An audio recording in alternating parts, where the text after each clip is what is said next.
cristãos, mas que vieram muito do catolicismo, da idolatria, né? E o Taná, ele representa a revelação dada por Deus a Israel. E como eu falei, ela está dividida em três partes. Torá, os 5 primeiros livros da Bíblia, onde encontramos a lei e os fundamentos da fé de Israel. Neviim, que são os profetas, os livros históricos e proféticos, mostrando como Deus tratava seu povo ao longo da história. E Ketuvim, que são os escritos, Salmo, Provérbios, Jó, Daniel, Esdras, Crônicas e outros escritos inspirados. Ao longo dessas 3 divisões, nós encontramos um Deus que constantemente chama seu povo para 4 atitudes. Anote aí, 4 atitudes: buscar, conhecer, obedecer e voltar. Buscar, conhecer, obedecer e retornar, voltar. Nós nunca encontramos um Deus proibindo o seu povo de pensar, muito pelo contrário. Ele diz assim, como eu já li, Isaías 1,18: vinde, pois, e vamos conversar, vamos discutir um assunto e arrazoemos. Inclina o teu ouvido à sabedoria, Provérbios 2:2. E Oséias 6:3: conheçamos e prossigamos em conhecer a Hashem. E agora eu vou falar para vocês os 3 principais medos que moldavam minha fé, que controlavam minha fé.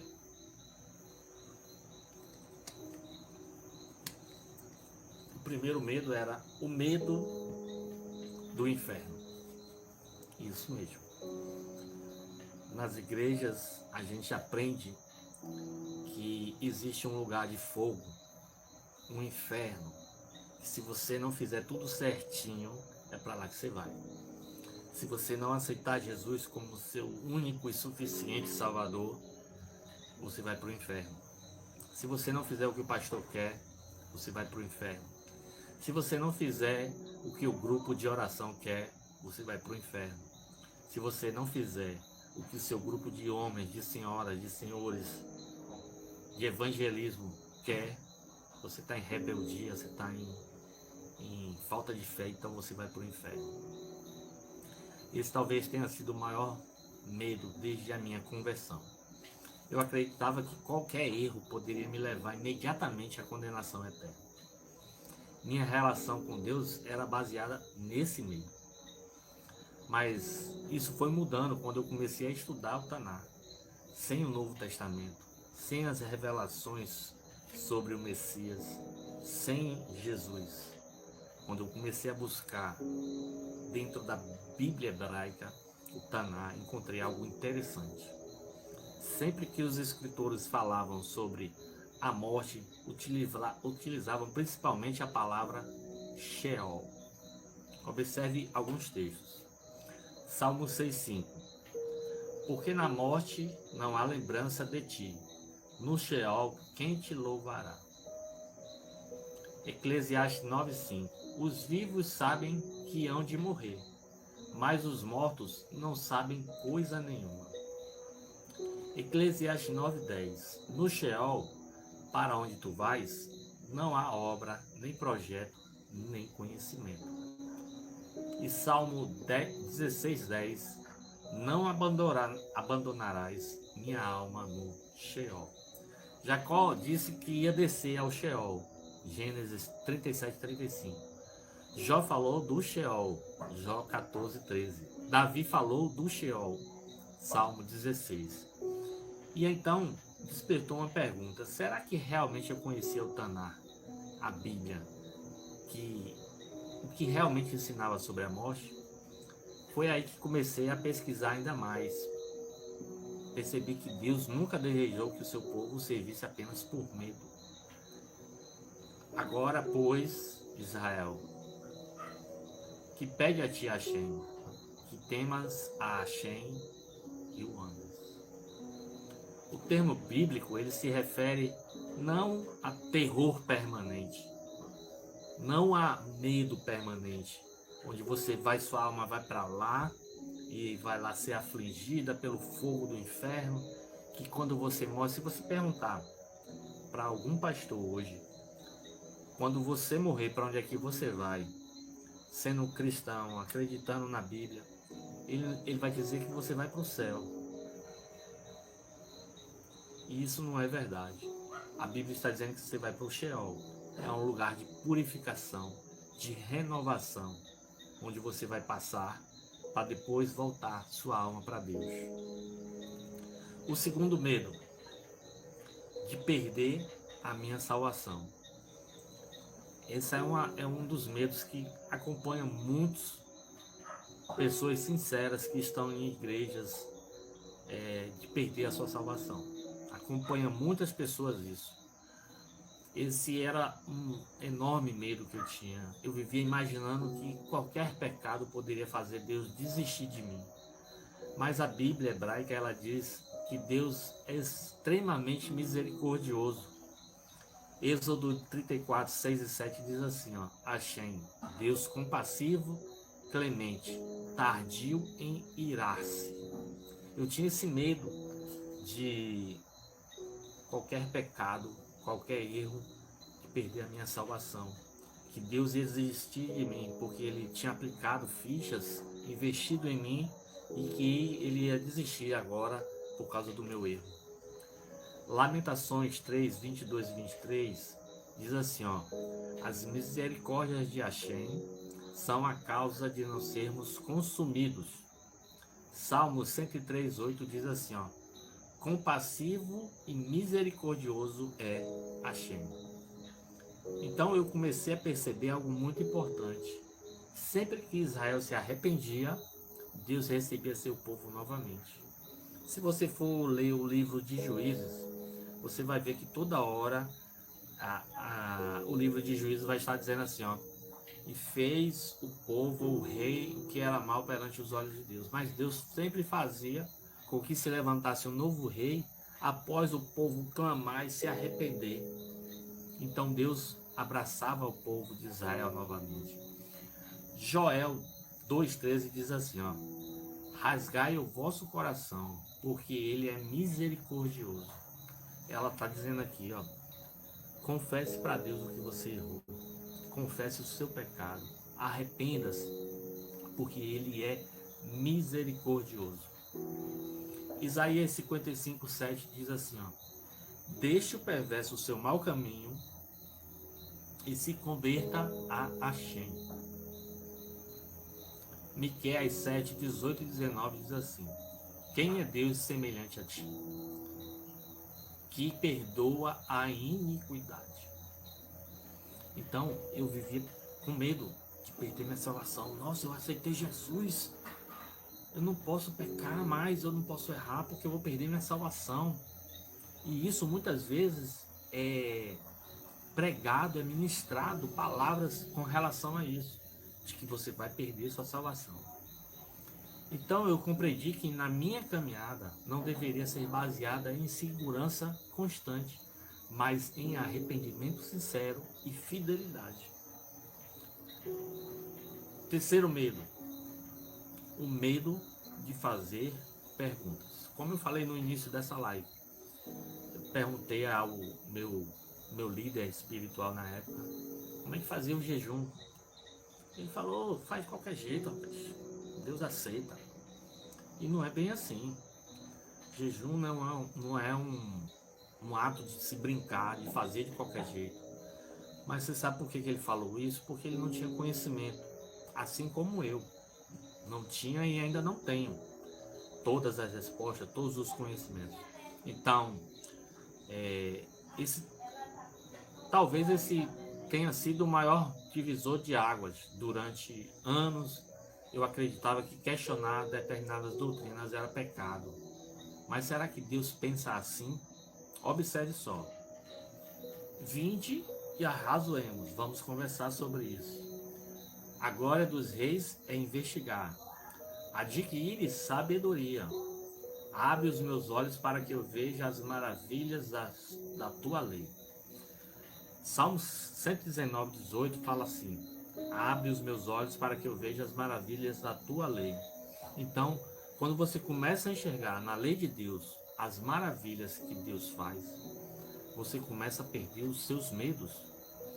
E Jó perguntou, Abacuque perguntou, Jeremias perguntou, Moisés perguntou, Abraão perguntou, Davi perguntou inúmeras vezes. No Salmo 13 ele diz assim, até quando? Até quando? Ele está perguntando para Deus. Ele iria continuar passando por aquele sofrimento. Eu nunca encontrei, lendo essas escrituras, um Deus condenando alguém por buscar compreendê-lo. Ao contrário, ele condenava quem endurecia o coração. O que mudou com esse estudo? Foi aqui que mudou a minha vida espiritual. O que começou realmente a mudar. Antes eu lia tentando defender a doutrina. Hoje eu procuro entender o texto. Antes eu tinha resposta para tudo. Eu ouvia e transmitia. Hoje aprendi a respeitar aquilo que ainda estou estudando. Antes eu tinha medo, hoje eu tenho reverência. Antes eu dependia de tradição, hoje eu procuro depender da palavra. Que a palavra diz no Salmo 119, 105, lâmpada para os meus pés é a tua palavra. No 130 ele diz assim, a exposição das tuas palavras ilumina. No Provérbios 3:5, confia em Hashem de todo o teu coração. Foi aí que a minha fé mudou. Eu comecei a enxergar erros, eu comecei a ver que aquilo que estava sendo ministrado não está mais batendo com aquilo que a Bíblia realmente revela. Que eu estava vivendo numa idolatria, numa enganação. Por isso que eu resolvi sair do cristianismo e viver minha vida baseada como Adão, como Caim e Abel, como Sete, como Noé, como Abraão, como Isaac, como Jacó, sem depender de prédio físico para adorar a Deus. Eles não tinham prédio físico, eles não tinham igreja, eles não tinham sinagoga, eles não tinham templos para adorar a Deus. Eles faziam isso ao céu aberto, no campo. Você pode estar falando, mas Caim não adorou. Mesmo em pecado, Deus falava com Caim. Antes de Caim matar Abel, Deus falou com ele, o pecado jaz à porta. Deus estava advertindo Caim a não cometer o que ele estava pretendendo fazer. Como é que você pode dizer que Caim não conversava com Deus, que não tinha relacionamento com Deus? Apesar de ele ter cometido o assassinato do próprio irmão, mas Deus falava com ele. Depois do assassinato, como foi que Deus falou com ele? Ele tinha um relacionamento com Hashem. Não foi uma mudança de religião, foi uma mudança de fundamento. Minha fé deixou de ser apoiada apenas naquilo que eu ouvi durante anos. Ela passou a ser construída sobre aquilo que eu conseguia encontrar nas Escrituras. Isso não significa que agora eu sei tudo. Muito pelo contrário, quando mais estudo, mais percebo o quanto ainda preciso aprender. Provérbios 1:5 diz assim, o sábio ouvirá e crescerá em conhecimento. Oséias 6:6, quero misericórdia e conhecimento de Deus. Jeremias 9:23 e 24, quem quiser gloriar-se, glorie-se nisto, em conhecer-me. Foi nesse momento então que compreendi que uma fé madura não tem medo de verdade, porque toda a verdade pertence a Hashem, pertence a Deus. E eu queria falar algumas coisas aqui, como você aplicar isso na sua vida. Deixa eu ver só aqui rapidinho, eu vou te falar como é que você vai aplicar. Estava só abrindo o PDF. Primeiro, leia o texto antes de ler comentários. Segundo, ore antes de estudar. Vou te dar a palavra. Salmo 119:18. Leia essa palavra e ore em cima disso. Terceiro, não tenha medo de dizer, eu ainda não sei. Provérbios 18:13. Quarto, compare tudo com as Escrituras. à lei e ao testemunho. Isaías 8:20. Quinto, permita que Deus transforme suas convicções. Ezequiel 36:26. E perguntas para você refletir.